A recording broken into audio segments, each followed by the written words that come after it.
Saya akan menceritakan semua hal ini. Dan seperti yang sudah saya katakan, ketika nubuat-nubuat itu tidak muncul, mereka memutuskan untuk memanipulasi agama dan mewujudkannya sendiri. Maka mereka mulai merencanakan dengan sangat teliti dan hati-hati. Selama bertahun-tahun, mereka berada dalam tahap perencanaan ini. Hanya merencanakan tanpa melaksanakan apapun di lapangan. Hingga baru-baru ini, dalam beberapa minggu terakhir, kita dikejutkan bahwa mereka mulai menjalankan rencana mereka di dunia nyata. Bahkan mereka telah berhasil mewujudkan nubuat pertama, yaitu perang mereka dengan negeri Persia atau Iran. Ini adalah perang yang dijanjikan akan terjadi di akhir zaman, dan setelahnya akan diikuti oleh nubuat-nubuat lainnya. Kalian tentu melihat bagaimana mereka bersikeras melancarkan perang ini, bahkan memaksa Amerika untuk ikut. Dan jika Amerika tidak ikut pun, mereka tetap akan melancarkan perang tersebut. Ini adalah keyakinan yang mereka jalankan. Bagi mereka, tidak ada sesuatu pun yang bisa menghentikannya. Dan mereka tidak hanya berhenti pada perang. Mereka juga menyebarkan kerusakan dan kehancuran, mencabut puluhan ribu nyawa, dan menyebarkan fitnah besar di antara negara-negara. Lihatlah semua yang mereka lakukan dalam bulan-bulan dan tahun-tahun terakhir. Semua ini adalah persiapan untuk tahap-tahap berikutnya.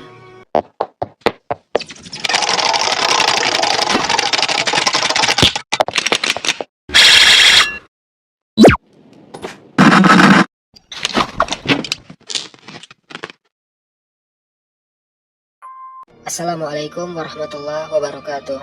Ini sangat berbahaya dan tidak membutuhkan pembukaan atau pengantar. Tapi pastikan kalian sudah memberi like dan subscribe, karena tidak masuk akal kalau kalian belum berlangganan di saat dunia sedang tenggelam dalam perang dan konflik. Di atas papan catur yang tercemar darah dan pengkhianatan, ada monster gelap yang bergerak dalam bayangan. Sebuah entitas yang tidak menyerahkan nasibnya pada kebetulan. Ia menipu dunia dengan alasan politik dan ekonomi yang palsu untuk perang-perangnya. Sementara sebenarnya ia sedang menghidupkan dalam kegelapan induk dari semua konspirasi yang berdiri di atas alasan ideologis keagamaan yang gelap. Sebuah konspirasi setan yang kali ini tujuannya bukan sekedar menduduki tanah, bukan sekedar mengamankan suatu bangsa seperti yang mereka promosikan di media mereka. Tidak, ini jauh lebih besar dari itu. Tujuan mereka adalah mencabut sejarah dan menghapus hal paling suci yang dimiliki oleh umat yang berjumlah 2 miliar dari muka bumi, serta mewujudkan sisa nubuat yang mereka klaim agar sampai pada akhir zaman. Sebelum saya melanjutkan rencana yang akan saya ceritakan ini dan waktunya yang juga akan saya sebutkan, perlu diketahui bahwa ini tidak 100% pasti. Mungkin ada bagian yang tidak terjadi. Tapi pertama, ini adalah perkataan para peneliti dan sejarawan, termasuk sebagian dari mereka adalah Yahudi. Kedua, saya akan menunjukkan semua bukti dan detail yang membuktikan betapa ini adalah rencana yang nyata dan realistis. Bahkan sudah menjadi terang-terangan dan mereka melaksanakannya dengan penuh keberanian di dunia nyata. Dan saya yakin di akhir video ini kalian akan memahami segalanya. Orang-orang Yahudi untuk mewujudkan mimpi yang dijanjikan dan mendapatkan hadiah terbesar yang mereka nantikan, yaitu munculnya Mesias penyelamat, di mana agama-agama lain akan hilang dan bumi dengan segala kekayaan dan hasilnya menjadi milik mereka sendiri. Mereka akan membaginya di antara mereka dan hidup dalam kemewahan di bawah pemerintahan Mesias. Untuk mewujudkan mimpi ini, mereka membutuhkan beberapa nubuat untuk terjadi, seperti munculnya sapi merah, mencapai kuil Sulaiman kedua, menghancurkan Al-Aqsa, dan mencapai pertempuran besar, yaitu Armageddon, ketika pasukan-pasukan besar dunia saling berperang. Saya akan menceritakan semua hal ini, dan seperti yang sudah saya katakan, ketika nubuat-nubuat itu tidak muncul, mereka memutuskan untuk memanipulasi agama dan mewujudkannya sendiri. Maka mereka mulai merencanakan dengan sangat teliti dan hati-hati. Selama bertahun-tahun, mereka berada dalam tahap perencanaan ini. Hanya merencanakan tanpa melaksanakan apapun di lapangan. Hingga baru-baru ini, dalam beberapa minggu terakhir, kita dikejutkan bahwa mereka mulai menjalankan rencana mereka di dunia nyata. Bahkan mereka telah berhasil mewujudkan nubuat pertama, yaitu perang mereka dengan negeri Persia atau Iran. Ini adalah perang yang dijanjikan akan terjadi di akhir zaman, dan setelahnya akan diikuti oleh nubuat-nubuat lainnya. Kalian tentu melihat bagaimana mereka bersikeras melancarkan perang ini, bahkan memaksa Amerika untuk ikut. Dan jika Amerika tidak ikut pun, mereka tetap akan melancarkan perang tersebut. Ini adalah keyakinan yang mereka jalankan. Bagi mereka, tidak ada sesuatu pun yang bisa menghentikannya, dan mereka tidak hanya berhenti pada perang. Mereka juga menyebarkan kerusakan dan kehancuran, mencabut puluhan ribu nyawa, dan menyebarkan fitnah besar di antara negara-negara. Lihatlah semua yang mereka lakukan dalam bulan-bulan dan tahun-tahun terakhir. Semua ini adalah persiapan untuk tahap-tahap berikutnya. Setelah berhasil melaksanakan nubuat pertama, kini giliran nubuat berikutnya. Di antaranya ada 2 yang telah mereka siapkan, bahkan sudah mulai mereka jalankan. Dan kita akan mulai dengan yang berkaitan dengan Masjidil Aqsa. Dan ini, Masjidil Aqsa harus mereka hancurkan agar bisa mencapai kuil kedua yang hilang. Salah satu tokoh mereka yang kotor muncul di awal perang saat ini, beberapa minggu lalu, dengan pernyataan yang mengungkap rencana pengkhianatan dan keinginan tersembunyi dalam diri mereka. Mizrahi merujuk pada peristiwa perang 12 hari terakhir dengan Iran yang terjadi Juni lalu, dan dengan terang-terangan berkata, "May be clear, kita mewujudkan mimpi pembangunan kuil dan kemunculan sisa nubuat. Dari situ, kita akan duduk dan menyaksikan kaum muslim saling membakar satu sama lain." Bukan hanya Rabi itu, Menteri Perang Amerika saat ini juga pernah mengatakan hal yang sama sebelumnya. Dan dia adalah Menteri Perang yang mengelola seluruh perang, mengambil keputusan, dan di bawah tangannya ada ribuan pesawat serta jutaan tentara. Yang lebih mengerikan, memang telah terjadi beberapa hal yang menunjukkan bahwa rencana ini mulai dijalankan. Di antaranya adalah pengosongan Masjidil Aqsa dari para jemaah sepenuhnya sepanjang bulan Ramadan hingga sekarang. Sesuatu yang hampir tidak pernah terjadi dalam sejarah. Bahkan sholat id pun pertama kalinya dilarang. Pengosongan total pelataran Al-Aqsa dengan alasan yang tidak jelas. Setelah itu, mereka mulai membawa hewan dan sembelihan, lalu menyembelihnya di dalam Al-Aqsa sebagai kurban ritual. Ini termasuk ritual yang seharusnya mendahului nubuat. Bahkan, Lembaga Wakaf Palestina baru 3 hari lalu mengeluarkan pernyataan resmi mengecam tindakan penyembelihan kurban di dalam Al-Aqsa. Yang lebih berbahaya lagi, dalam beberapa hari terakhir, mereka beberapa kali mengklaim bahwa serangan roket Iran jatuh di pelataran Yerusalem. Dan salah satu serpihannya jatuh hanya beberapa meter dari tembok barat. Meskipun entitas tersebut berusaha menyembunyikan kegagalannya dan menutupi serangan yang diterimanya, justru serangan ini mereka tonjolkan dan promosikan. Seolah-olah sedang mempersiapkan dunia dan kaum muslim bahwa Iranlah yang akan menghancurkan Masjidil Aqsa. Jika Al-Aqsa hancur, maka Iranlah yang akan disalahkan sebagai musuh kalian. Tipu daya dan kelicikan yang luar biasa.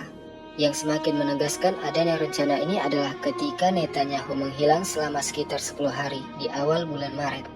Ada yang mengira ia telah mati. Namun muncul bocoran kuat yang menyebutkan bahwa ia berada di terowongan yang digali di bawah Masjidil Aqsa, melakukan sesuatu. Disebutkan bahwa ini adalah alasan pengosongan Al-Aqsa. Dan siapapun yang mendekat akan diperlakukan dengan sangat keras atau bahkan ditembak dengan peluru tajam. Ketika Trump ditanya dalam salah satu konferensi tentang kebenaran bahwa Netanyahu bersembunyi di bawah Al-Aqsa, ia memberikan jawaban yang mencurigakan dengan mengatakan bahwa itu adalah informasi rahasia yang tidak boleh diungkapkan. Jika kita menghubungkan semua ini, kita akan yakin bahwa memang ada sesuatu yang tidak beres. Ada pergerakan rencana terkait Masjidil Aqsa. Tapi mengapa mereka benar-benar ingin menghancurkannya? Dan apa yang akan terjadi setelahnya? Apa sebenarnya kisah kuil itu? Mereka meyakini bahwa ada 3 kuil. Nabi Sulaiman alaihissalam membangun kuil pertama di suatu tempat, namun kemudian dihancurkan. Setelah itu dibangun kuil kedua di tempatnya. Namun terjadi bencana besar bagi mereka. Bangsa Romawi menghancurkan kuil kedua itu pada tahun 70 Masehi, sekitar 2000 tahun yang lalu. Sejak saat itu, mereka hidup dalam keadaan tersesat di bumi, keadaan kehilangan dan kebingungan. Dan kondisi ini, menurut mereka, tidak akan berakhir kecuali jika mereka menemukan sisa-sisa kuil kedua. Melakukan beberapa ritual dan nubuat yang akan kalian ketahui sebentar lagi, lalu mendirikan pilar-pilar kuil ketiga. Dengan itu, keadaan tersesat akan berakhir, dan mereka akan mendapatkan keselamatan akhirnya. Dalam keyakinan mereka, kuil adalah rumah Tuhan di bumi, pusat berkah dan kesucian yang akan mengembalikan kedaulatan religius mereka atas seluruh dunia. Bagi mereka, ini bukan sekedar bangunan bersejarah atau tempat ibadah. Ini adalah penggerak utama seluruh tindakan dan kebijakan mereka. Sebuah mimpi yang diwariskan dari generasi ke generasi. Dan karena kita telah memasuki zaman akhir, setelah semua yang mereka persiapkan, kini saatnya mencapai kuil kedua. Namun mimpi dan rencana yang telah digambar selama ribuan tahun ini kini terhalang oleh satu rintangan besar.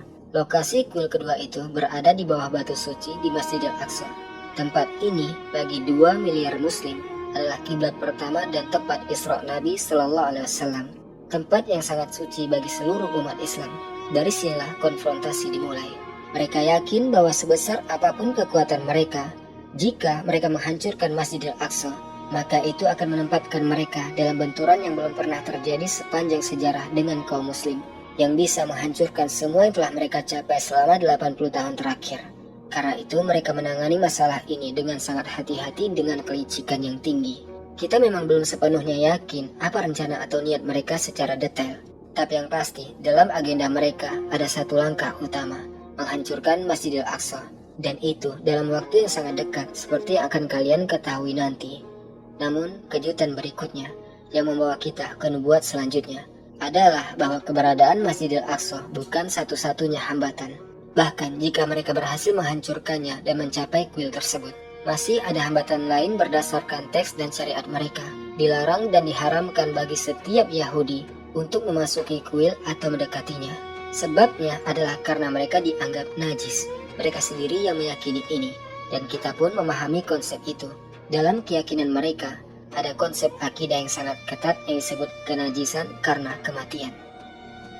Teks-teks agama mereka secara jelas menyatakan bahwa siapapun dari mereka yang menyentuh mayat, menghadiri pemakaman, masuk ke rumah sakit yang terdapat kematian, atau bahkan berjalan di atas tanah yang pernah dikuburkan seseorang sejak ribuan tahun lalu, maka orang itu menjadi najis secara permanen.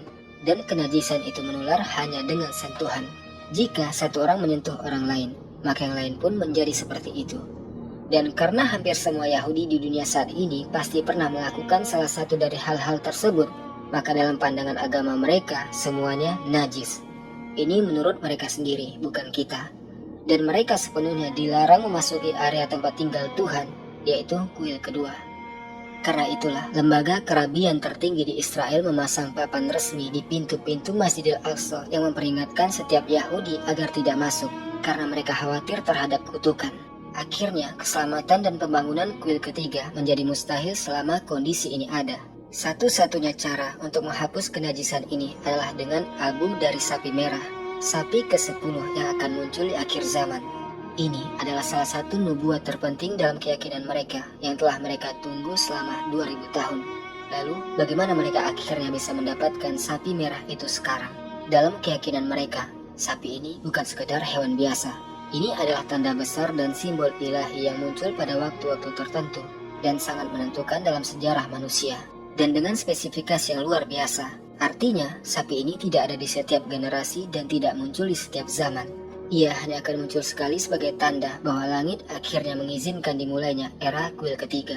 Sepanjang sejarah mereka, sejak zaman Nabi Musa alaihissalam hingga saat kehancuran kuil kedua pada tahun 70 Masehi, telah muncul 9 sapi merah yang memenuhi seluruh syarat. Dan dengan kematian sapi ke-9, yang terakhir, kesucian bumi terputus. Dan mereka masuk ke dalam keadaan kesesatan yang tadi kita sebutkan, menurut keyakinan mereka. Sejak saat itu, sekitar 2000 tahun lamanya, mereka menunggu munculnya sapi ke-10 agar bisa mengakhiri kenajisan dan kembali menjadi suci. Seharusnya sapi ini disembelih dengan ritual tertentu di Bukit Zaitun yang berhadapan dengan Masjidil Aqsa. Lalu sapi itu dibakar, dan abunya digunakan untuk menyucikan orang-orang Yahudi dari kenajisan mereka. Dengan begitu, mereka akan bisa memasuki kuil, membangun kuil ketiga, dan mewujudkan sisa nubuat. Namun, sapi ke-10 yang dijanjikan ini harus memenuhi syarat-syarat yang sangat detail. Pertama, harus berwarna merah sepenuhnya, helai demi helai, dari kuku hingga bulu mata. Jika pemeriksaan menemukan hanya 2 helai rambut dengan warna lain, putih atau hitam, maka kesuciannya langsung gugur dan dianggap sebagai hewan biasa, bukan sapi yang dinantikan. Kedua, harus sehat tanpa cacat, tidak ada luka, patah, bahkan goresan sekalipun. Ketiga, dan ini yang paling sulit, harus benar-benar perawan, tidak pernah disentuh manusia, tidak pernah dipasang tali kekang di lehernya, tidak pernah digunakan untuk membajak, dan tidak pernah diberi pelana walaupun hanya sesaat.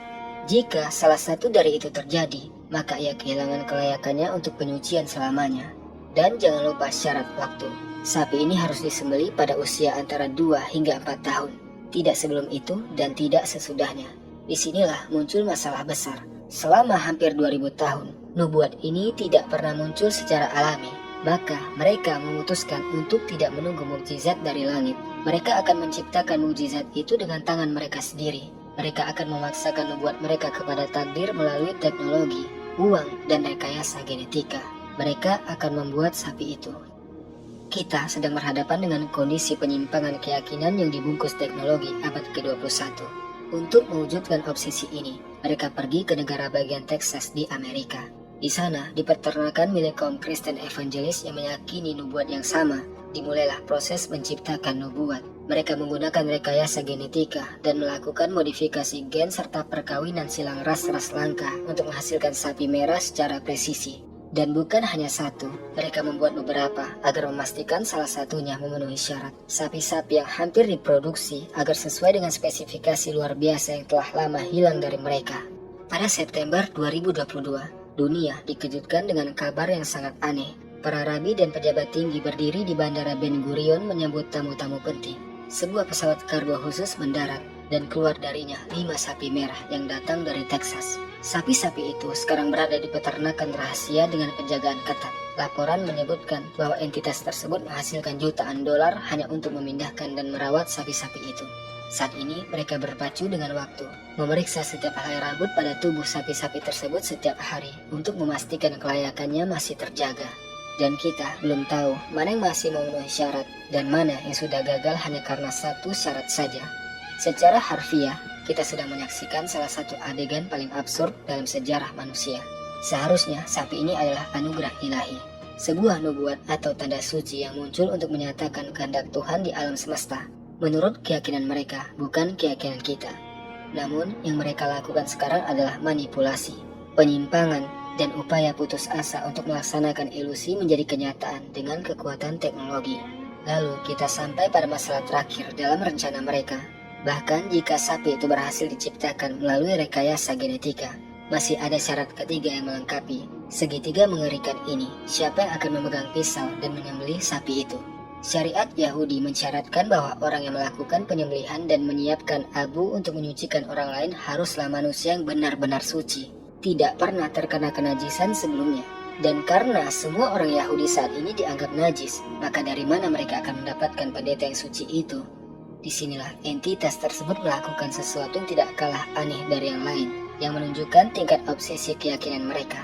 Mereka membangun fasilitas khusus untuk membesarkan anak-anak dalam isolasi total dari dunia, di sebuah pemukiman bernama Yafid di lembah Yordan yang terpencil. Di rumah-rumah khusus, anak-anak dibesarkan sejak lahir dalam lingkungan yang steril secara religius, agar tidak terkena sebab-sebab kenajisan yang telah disebutkan sebelumnya, sehingga mereka tetap suci sepanjang hidup. Bagaimana caranya? Hal ini hampir mustahil. Mereka membangun rumah dengan sistem menggantung, bukan tempat tidurnya, tapi seluruh rumahnya. Ada ruang udara antara lantai rumah dan tanah di bawahnya, sehingga rumah tidak menyentuh tanah. Untuk memastikan tidak ada kenajisan dari jasad yang mungkin terkubur sejak zaman dahulu yang bisa menular kepada anak-anak tersebut. Anak-anak ini tidak keluar ke jalan, tidak menyentuh tanah, tidak bertemu manusia selain keluarga mereka yang juga berada di bawah pengawasan ketat. Mereka tidak mengenal rumah sakit, apotek, atau kuburan. Mereka sedang menyiapkan generasi pendeta steril yang akan menjadi kunci manusia untuk mematahkan kutukan, menyembelih sapi merah, dan menyiapkan abu yang akan membuka jalan bagi penyerbuan besar ke Al-Aqsa. Lalu kita sampai pada pertanyaan paling berbahaya. Kapan waktu terjadinya nubuat ini? Mengapa permainan ini harus segera selesai sekarang? Apakah waktu jam 0 telah tiba? Jawabannya dimulai dari sebuah video lama Netanyahu yang berdiri di hadapan seorang rabi besar. Rabi itu mengatakan dengan jelas kepada Netanyahu, lakukan apapun yang kau bisa untuk mempercepat kemunculan Mesias penyelamat. Arahan langsung yang menunjukkan apa yang mereka rencanakan dan apa yang ada di pikiran mereka. Hal-hal seperti ini dulunya hanya dibicarakan di ruang tertutup dan lorong-lorong rahasia. Selama puluhan tahun mereka melakukannya secara diam-diam tanpa ada yang mengungkapkan secara terang-terangan. Tapi sekarang semuanya diucapkan secara jelas di depan kamera dengan penuh keberanian. Bahkan Netanyahu dalam pertemuan-pertemuan terakhirnya tidak lagi berbicara dengan bahasa politik. Ia berbicara dengan bahasa para nabi dan perang keagamaan. Ia mulai mempersiapkan dunia bahwa kita telah sampai di akhir dan bahwa ia sedang mempercepat kemunculan Mesias. Saya rasa setelah semua ini, kalian sudah memahami bahwa ini bukan lagi soal politik. Ini bukan sekedar persoalan batas wilayah dan bukan soal perjanjian. Bukan soal program rudal, dan bukan ilusi-ilusi itu. Kita sedang menghadapi obsesi ideologis, orang-orang ekstrim yang terobsesi, yang menerapkan teks-teks yang telah diselewengkan dengan sangat rinci dan jelas. Rudal-rudal yang jatuh, kota-kota yang hancur, dan aliansi yang terbentuk. Semuanya hanyalah dekorasi untuk melayani adegan akhir yang telah digambar dalam kitab-kitab suci mereka. Yang benar-benar menakutkan adalah bahwa semua kode nubuat kini telah lengkap dan siap untuk dijalankan. Sapi-sapi merah ada di peternakan rahasia, dan mereka sedang berpacu dengan waktu sebelum muncul rambut putih pada sapi itu, atau salah satu syaratnya gugur. Ingat ketika saya katakan bahwa sapi itu harus disembelih antara usia 2 hingga 4 tahun. Sebentar lagi usia mereka akan melewati 4 tahun. Jadi mereka benar-benar berpacu dengan waktu. Saat ini anak-anak suci sudah siap di rumah-rumah terisolasi mereka. Bahkan tanah Bukit Zaitun yang berhadapan dengan Masjidil Aqsa, tempat penyembelihan sapi itu, telah mereka kuasai dan siapkan secara resmi sebagai tempat penyembelihan. Di sanalah proses pembakaran akan dilakukan. Abunya akan disiapkan dan seluruh ritual lainnya akan dilaksanakan. Semua ini terjadi di tengah benturan besar dengan Persia, yang dianggap sebagai syarat utama dari tanda-tanda akhir zaman sebelum munculnya sang penyelamat. Bahkan syarat paling sulit, yaitu runtuhnya Masjidil Aqsa, telah mereka siapkan dengan berbagai cara seperti yang telah kita bahas sebelumnya, agar momen terakhir siap untuk dieksekusi. Karena itu, semua peneliti yang membahas topik ini, baik Arab, non-Arab, bahkan Yahudi, cenderung memperkirakan bahwa waktu pelaksanaan tidak akan keluar dari tahun 2026. Bahkan banyak yang memperkirakan akan terjadi pada bulan Nisan atau April. Mereka tidak akan menunggu hingga akhir tahun, bahkan bisa jadi pada tanggal 5 April, seperti yang dikatakan sebagian pihak. Kelompok-kelompok ekstrim Temple juga menganggapnya sebagai waktu suci untuk memulai ritual penyucian dan mempersembahkan korban Paskah. Karena itulah Netanyahu sangat terburu-buru, bahkan siap mengorbankan segalanya dan membakar kawasan dengan rudalnya hanya untuk mengejar jam 0 dan menghadirkan abu sapi itu. Sebagai kenyataannya akan mengubah peta bumi dan langit selamanya seperti yang ia bayangkan. Semua yang telah saya ceritakan ini adalah realitas yang dianggap pasti, didokumentasikan oleh buku, kamera, dan rencana yang sedang berjalan di lapangan detik demi detik. Israel hari ini sedang menjalankan agenda keselamatan yang gila dan memimpin seluruh kawasan menuju benturan yang tak terhindarkan dan final. Kita sedang bergerak dengan sangat cepat menuju pecahnya pertempuran besar Armageddon, atau sebagaimana disebut oleh Yahudi perang Gog dan Magog, perang besar di akhir zaman ketika bangsa-bangsa di bumi berkumpul menghadapi Yerusalem Yahudi setelah pengumpulan diaspora. Armageddon, nama yang mengguncang perasaan dalam agama-agama Ibrahim, istilah yang langsung membawa kita ke akhir sejarah. Perlu diketahui, kita sebagai muslim juga beriman akan adanya pertempuran besar di akhir zaman. Namun sebagian besar detailnya berbeda dari apa yang mereka katakan atau klaim. Dan di sini saya merangkum versi mereka karena itulah topik pembahasan hari ini. Jika teman-teman ingin, saya bisa membuat pembahasan khusus tentang versi yang sebenarnya menurut Islam. Dalam keyakinan mereka, ini bukan sekedar perang. Ini adalah pertempuran besar yang akan mempertemukan kekuatan-kekuatan besar dunia dalam konflik berdarah dan suci di tanah Megiddo, Palestina. Pertempuran di mana kekuatan jahat dunia akan berkumpul melawan kesucian Yahudi. Mereka meyakini bahwa darah di medan perang akan mencapai kepala, dan bahwa 2/3 umat manusia harus binasa untuk membuka jalan bagi kemunculan penyelamat mereka. Bagi mereka, sapi merah adalah korek api, penyucian para pendeta adalah tanda kesiapan, dan penghapusan Al-Aqsa adalah jam 0 yang akan memicu perang dunia terakhir. Karena itulah mereka tidak takut pada kehancuran. Justru mereka memanggil kehancuran sebagai syarat ilahi untuk mengubah wajah dunia selamanya. Inilah rencana masa depan mereka yang tidak mereka impikan selain itu, dan yang telah mereka rencanakan sejak mereka datang ke wilayah kita 80 tahun yang lalu. Dan mereka merasa bahwa akhirnya waktu untuk mewujudkannya dan meraih hadiah besar telah tiba. Saya tidak terkejut ketika tiba-tiba para pemimpin mereka yang sebelumnya selalu mencari simpati dunia, menyembunyikan kejahatan mereka, dan tampil sebagai sosok yang polos dan terhormat, berubah menjadi terang-terangan melakukan kejahatan di depan semua orang, tanpa peduli opini atau simpati siapapun. Mereka bahkan menempatkan seluruh hukum internasional di bawah kaki mereka. Kenyataan pahitnya adalah bagi mereka, era hubungan dan politik telah berakhir. Mereka merasa hampir mencapai mimpi terbesar mereka, dan tidak lagi menginginkan apapun selain itu. Yang memimpin sekarang bukan lagi politisi dengan jas dan dasi, tetapi kaum ekstrim yang terobsesi, yang sedang menuntaskan nubuat agama. Pikiran mereka terpenjara dalam teks-teks yang telah diselewengkan, yang hanya mencari akhir zaman, dan mereka tidak melihat apapun di depan mereka selain mimpi terbesar mereka yang akan terwujud, dengan atau tanpa persetujuan dunia.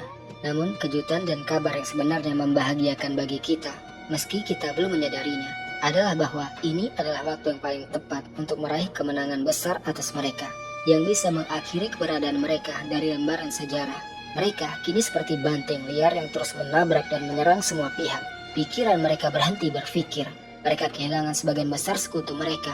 Kekuatan mereka melemah dan pasukan mereka mulai runtuh. Karena mereka merasa telah sampai di akhir dan tidak lagi membutuhkan semua itu. Inilah waktu yang paling tepat untuk memberikan pukulan terakhir yang akan mengembalikan tanah, kebebasan dan kehormatan kita, serta mengakhiri keberadaan mereka beserta tipu daya dan racunnya dari tengah-tengah kita.